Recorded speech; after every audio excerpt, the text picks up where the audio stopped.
The Pentagon is on the fast track to develop laser weapons to take out enemy missiles as well as enemy ground targets using drones and possibly even satellites. There's been a long-standing interest in using lasers to fire as missile defense. You can hit something potentially in the boost phase. First of all, they can travel at the speed of light. Second of all, what developers say is they're a little stealthier in the sense that they can be quiet, and so as an enemy might not know they're on the way. Also, they're scalable, so you can take not just one beam, but several beams. The Air Force Research Lab is working on this intensely. You can strengthen the kilowatts by coalescing several together.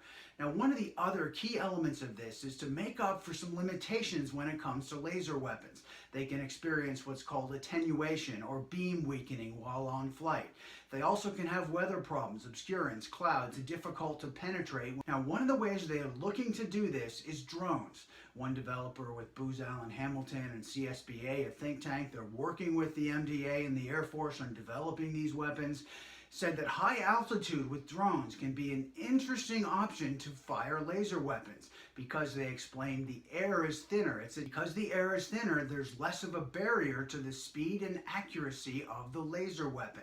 So a drone can fly at higher altitude and be more accurate and precise because the air is thinner.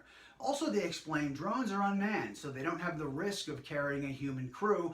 They can be equipped with more mobile power. That's the fundamental challenge when it comes to deploying laser weapons. They say they're likely to integrate earlier on something like a C-130, a bigger air platform that has the requisite onboard power to power up the laser weapon. Something like a fighter jet armed with lasers is on the calculus, but a little bit further away. They'll have to miniaturize and find ways to export massive amounts of power on a smaller airframe.